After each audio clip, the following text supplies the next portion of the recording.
Singapura adalah negara yang tidak asing lagi bagi banyak orang, terutama bagi mereka yang berkecimpung di dunia bisnis.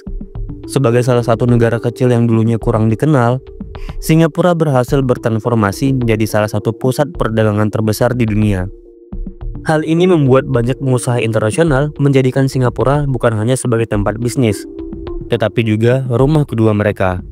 Tidak hanya itu, Singapura juga dikenal dengan kehidupan mewah dan berkelas yang tercermin dari berbagai pilihan hiburan, mulai dari restoran dan hotel yang bisa ditemukan di seluruh kota. Namun, meskipun dikenal dengan citra kota maju dan modern, Singapura ternyata memiliki sisi gelap yang tidak banyak orang tahu. Salah satu tempat yang sering dianggap kontroversial adalah Geylang, sebuah kawasan yang terkenal dengan kehidupan malamnya yang sangat berbeda dari citra mewah yang ditampilkan pusat kota. Bagi sebagian warga lokal, Geylang sudah sangat familiar. Bahkan, ada yang menilai kawasan ini memiliki sisi negatif yang sulit diabaikan. Pasalnya, Geylang merupakan area yang dikenal sebagai pusat prostitusi yang dilindungi oleh hukum. Di kawasan ini terdapat ratusan rumah bordil yang menawarkan layanan seks. Yang membuat yang berbeda adalah kenyataan bahwa bisnis ini legal, dengan beberapa peraturan ketat yang mengatur operasional rumah bordil di Geylang. Bisnis prostitusi ini hanya diperbolehkan di tempat-tempat yang telah mendapatkan izin resmi dari pemerintah. 3 kementerian yang terlibat dalam mengatur prostitusi ini adalah Kementerian Tenaga Kerja, Kementerian Kesehatan, dan Kementerian Dalam Negeri. Para wanita yang bekerja di rumah bordil harus memenuhi berbagai persyaratan untuk bisa mendapatkan lisensi kerja. Mereka harus berasal dari negara-negara tertentu seperti Tiongkok, Vietnam, Thailand, Malaysia, atau Singapura. Dan mereka akan diberikan kartu kuning sebagai tanda bahwa mereka sudah memenuhi standar medis dan legal yang ditetapkan. Ada pemeriksaan kesehatan rutin yang menjadi syarat wajib bagi mereka yang bekerja di sini, dan mereka hanya boleh melakukan pekerjaan seks tanpa ada izin untuk pekerjaan lain.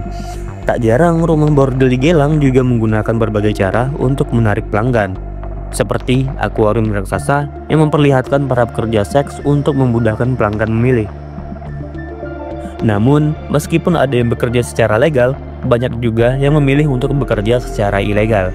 Hal ini disebabkan oleh banyaknya peraturan ketat yang harus diikuti oleh mereka yang bekerja di rumah bordil, seperti larangan untuk keluar dari tempat kerja tanpa izin, atau kewajiban untuk bekerja hampir setiap hari tanpa cuti sakit.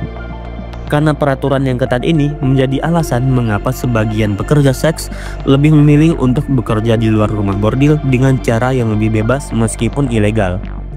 Lebih jauh lagi, Geylang juga dikenal sebagai tempat yang banyak menawarkan layanan perjudian ilegal. Beberapa lokasi di Geylang, seperti hotel atau gedung-gedung tertentu, seringkali menjadi tempat bagi para penjudi untuk menggelar taruhan mereka. Meskipun perjudian ilegal ini sering diburu oleh polisi.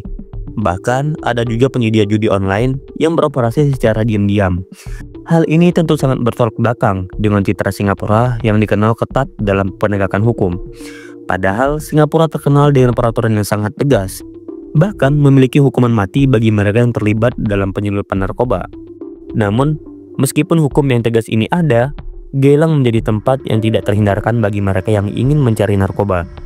Obat-obatan terlarang yang sering dijual di Geylang, seperti pil dan alat bantu lainnya, semakin memperburuk citra kawasan ini. Tidak jarang kita menemukan bekas bungkus pil atau jarum suntik tergeletak di jalanan. Narkoba yang diedarkan di kota ini menunjukkan bahwa meskipun Singapura memiliki aturan yang ketat, tidak semua kawasan bisa diawasi dengan efektif. Menurut mantan komisaris polisi Singapura, Ang Jo He, Geylang adalah kawasan yang sangat rawan terhadap berbagai jenis kejahatan, mulai dari prostitusi hingga narkoba. Di tempat ini, para pelaku kejahatan bisa bersembunyi dengan mudah dengan memanfaatkan keramaian dan ketidakjelasan di area tersebut untuk melakukan tindak kriminal. Hal ini membuat Geylang menjadi salah satu area yang selalu mendapat perhatian khusus dari pihak kepolisian. Selain itu, meskipun Singapura terkenal dengan tingkat keamanannya yang tinggi, kejahatan terhadap wisatawan masih bisa terjadi. Salah satu contohnya adalah penipuan, salah satu kejahatan yang paling sering dialami oleh wisatawan asing. Para pelaku biasanya mencari kesempatan untuk berbicara dengan turis dan kemudian mencoba memeras uang mereka. Oleh karena itu, sangat penting bagi wisatawan untuk selalu berhati-hati, terutama saat berinteraksi dengan orang asing. Resiko penipuan lebih tinggi bagi mereka yang berpergian sendirian. karena pelaku cenderung menargetkan solo traveler. Untuk itu, jika kalian merencanakan untuk mengunjungi Singapura, penting untuk selalu menjaga perilaku yang baik dan mematuhi aturan yang berlaku. Singapura memiliki peraturan yang sangat ketat, dan melanggar aturan bisa membuat liburan kalian menjadi kacau. Maka sebelum berkunjung, pastikan untuk mempelajari budaya dan peraturan yang ada di sana, agar perjalanan kalian tetap menyenangkan dan aman.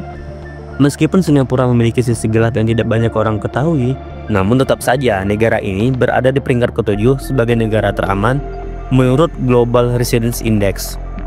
Hal ini menunjukkan bahwa Singapura masih menjadi destinasi wisata yang aman dan nyaman untuk dikunjungi, meskipun dengan beberapa tantangan yang harus dihadapi.